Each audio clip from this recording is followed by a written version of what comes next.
Welcome to the voices of transparency and excellence. We're not pivoting. The world is spinning like a top. Let's stop, figure things out, get some answers. Come with us on this ride.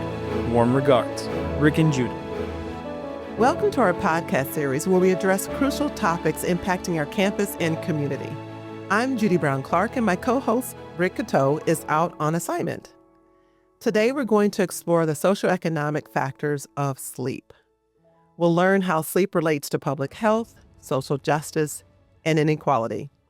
We're joined by Hale, professor in the Department of Family and Population and Preventative Medicine and the Renaissance School of Medicine at Stony Brook University. Lauren is the founding editor-in-chief of Sleep Health, a journal of the National Sleep Foundation. Welcome, Lauren. Good morning. Thanks for having me here. So let me throw out a couple statistics and then ask you a couple questions. And these are really interesting. I think our viewers will find this fascinating.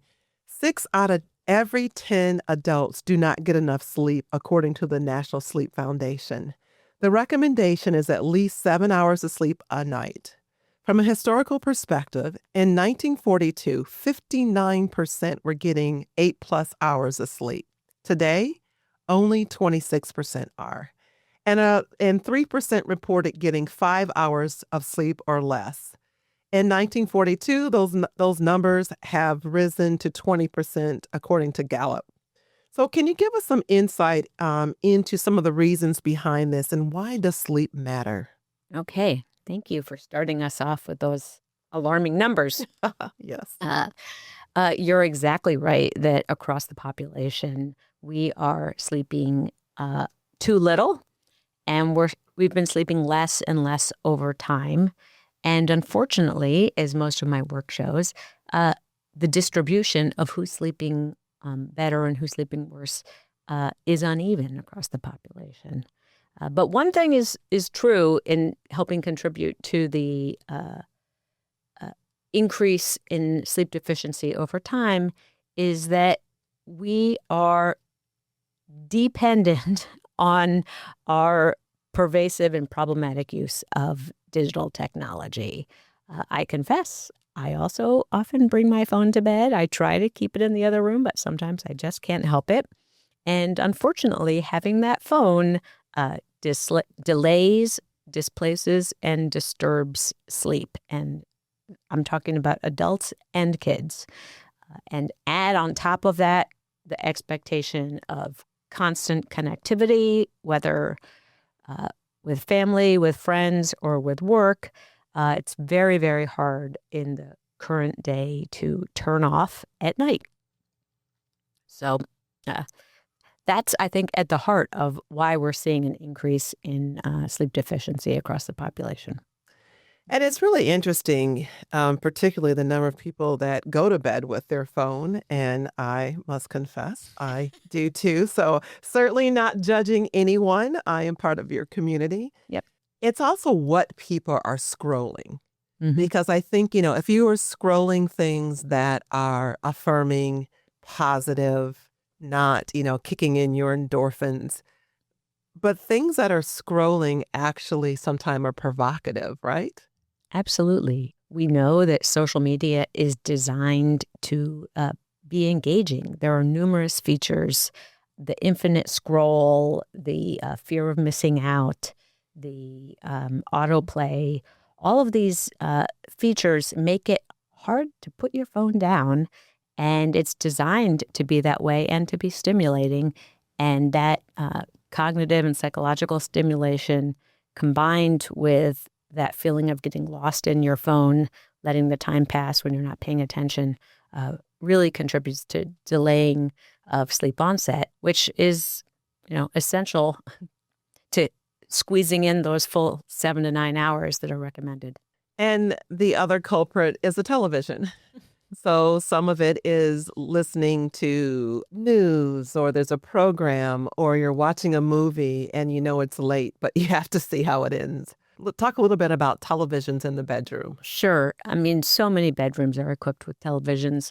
And what's interesting is, in some ways, television is not as harmful to sleep because it's not as engaging. Your finger isn't required to move it forward to interact with somebody else. There's not a bidirectionality of television. It's unidirectional.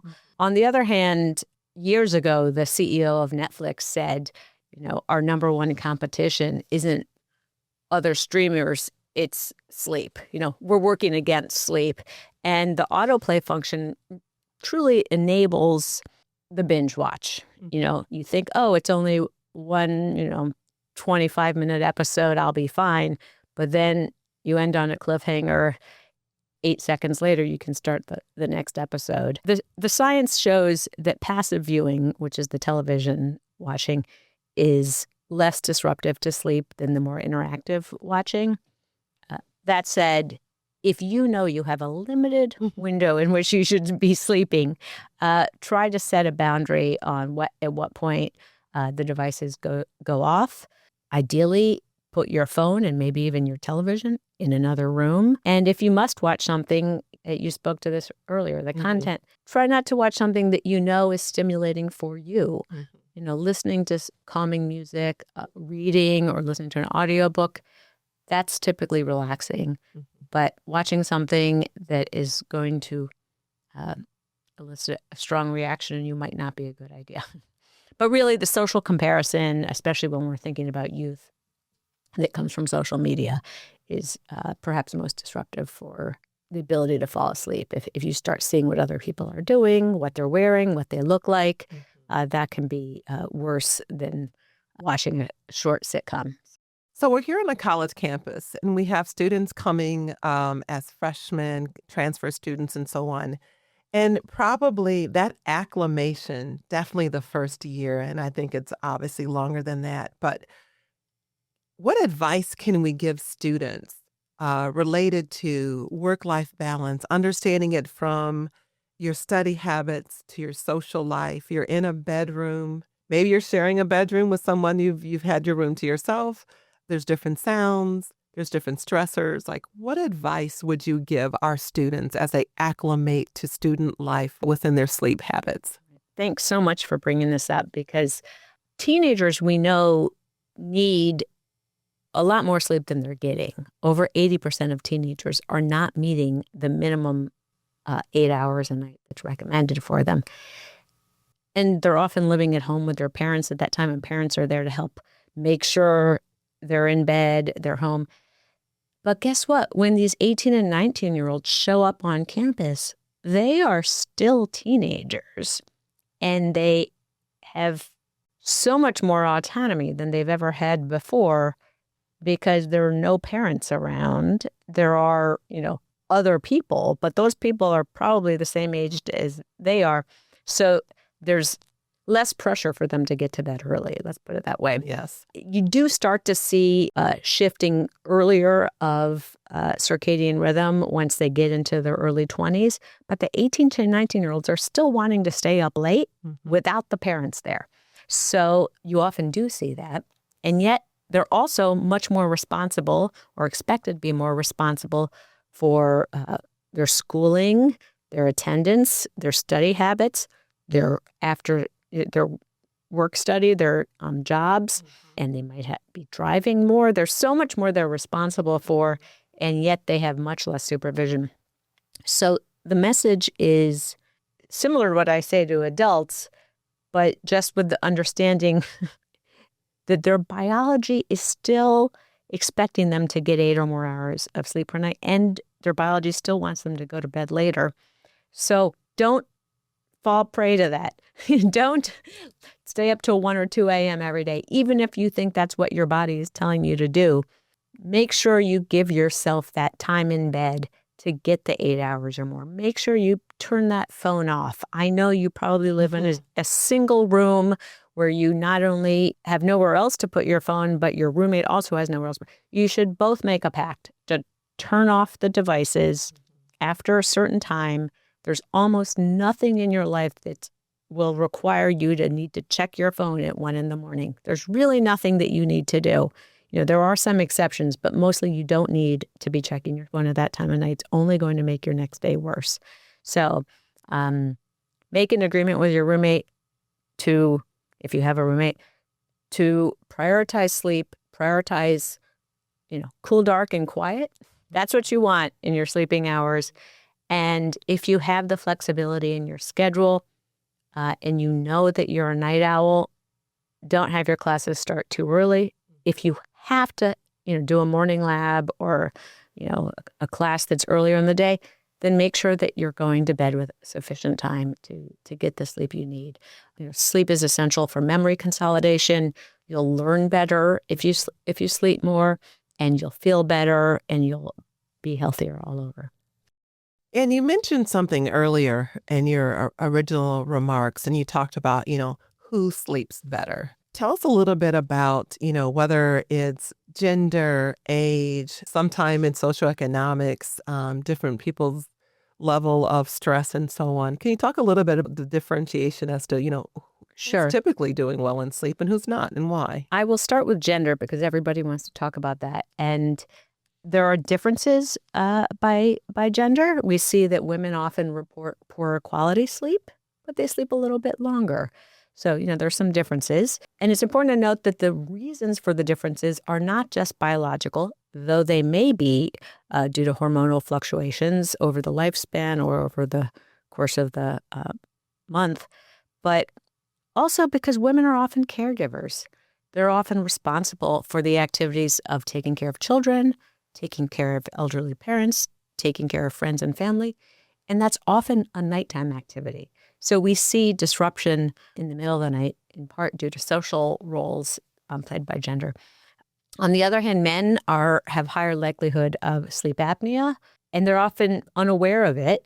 Their bed partner may tell them they snore, but they aren't going in and getting tested. Apnea is totally treatable. You have to be diagnosed. You have to be compliant, but there is treatment for it. So while women often have poor sleep quality and insomnia, which is trouble falling asleep or staying asleep or waking up too early, men often have collapse of the airway, which is treatable sleep apnea. So What's really interesting is, physiological, we all kind of have our circadian clock within us. And so there's a certain time that, we're at our highest level of energy, times where we're at a low level. And some of those things are just, kind of our body's internal clock. But we can retrain that clock. And so talk a little bit about how we've been retraining our clock as to what may be ideal for a body, but actually what we're doing with our behavior.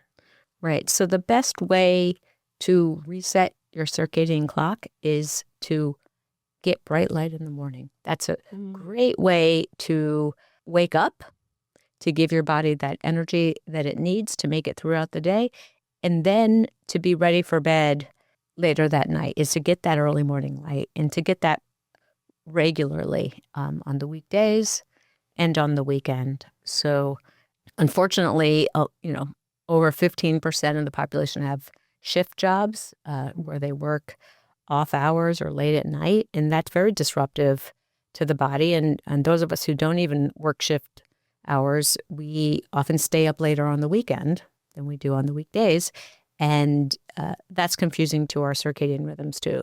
So one of the more recent findings in the literature is regularity is key. It's I don't want to say it's more important than duration, but it's certainly a key part of a healthy circadian rhythm.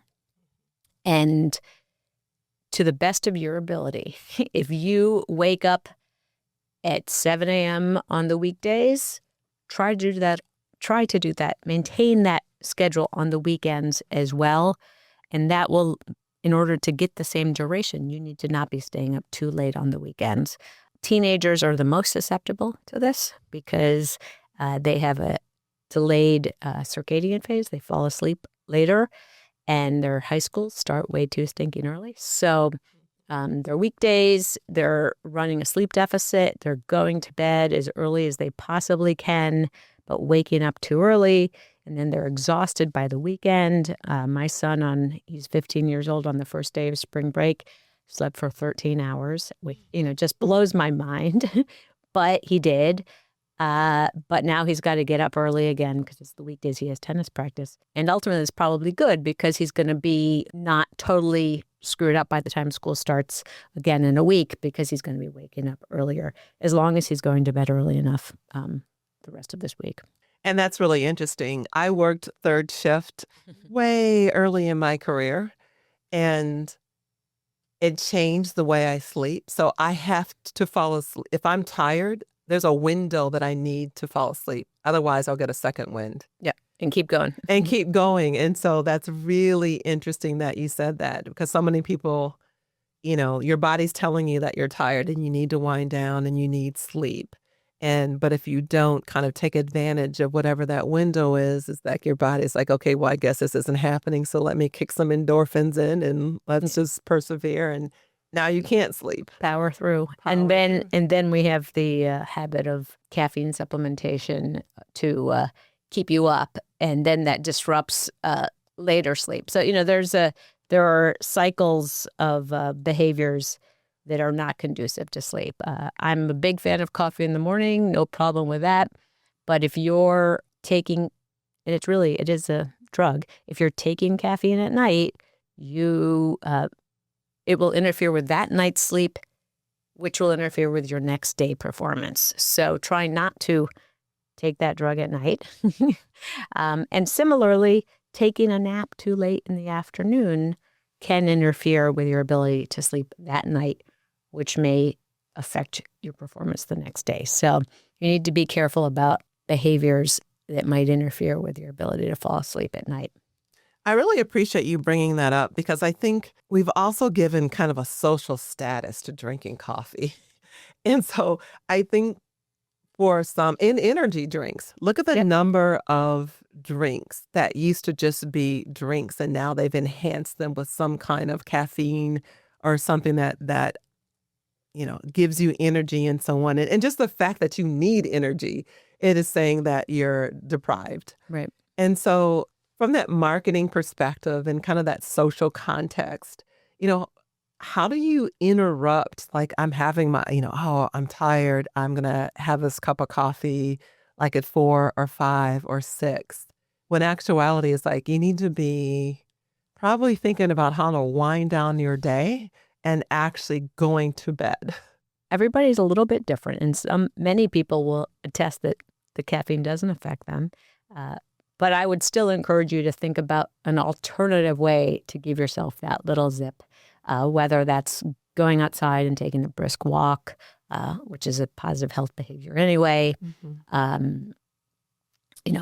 If you really, depends on what works for you. Maybe it's just having a little snack, maybe some nuts, or maybe even tea rather than a espresso, or there are some things that might help, and figure out how to do it in a way that works for you while kind of minimizing the bigger term impact. I love the framing of sleep as a social justice issue. And I'm going to talk a little bit about the impact on neighborhood deprivation on sleep and circadian health, which is a large U.S. cohort that was studied to really look at the impact really associated with some of the other dimensions with poor sleep and circadian health. And one of the findings was living in an economically disadvantaged neighborhood has a strong association with poor sleep and circadian health. And neighborhoods that had, a 23% likely, or economically deprived neighborhoods had a 23% higher likelihood of getting less sleep and an 8% higher likelihood of too much sleep, which also is has correlations to it. So can you talk a little bit about this study and how does those findings, how does that drive decision making in some of our efforts around the social justice piece? The study you just mentioned is one of many studies showing that across the life course, in adolescence, in adulthood, we see differences in sleep by neighborhood factors. And of course, this isn't a surprise because sleep is embedded in this social context. So it's not just about who you are or if you drink caffeine at night, like I just suggested, but really where you live, who else is in your home, what are the family dynamics in your home, how quiet is your bedroom, what's going on outside your bedroom with the street noise or the sirens, and how safe are you in your house or in your neighborhood. And so it's a whole collection of kind of barriers to healthy sleep. I mentioned there's the physical environment, noise, light, temperature. It's extremely important to sleep. And all of those typically cluster in more disadvantaged neighborhoods, have more characteristics that are worse for sleeping soundly.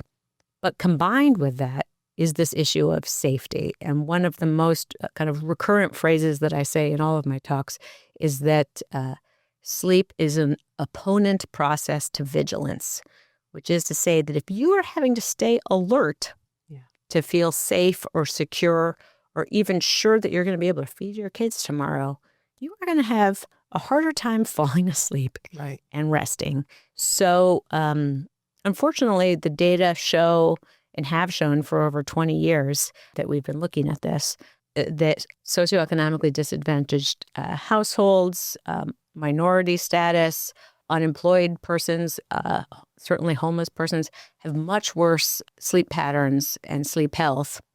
And this just perpetuates a cycle of disparities. And I gave a talk last summer called Sleep Health as a Human Right. And I gave example after example of ways in which sleep is socially patterned in the direction that more disadvantaged individuals have worse sleep. And, the good news is there are things we can do about this to help mitigate the effects of poor conditions for sleep on health. Because if we help improve the conditions in which we live, we'll help improve our sleep, and better sleep translates into better health.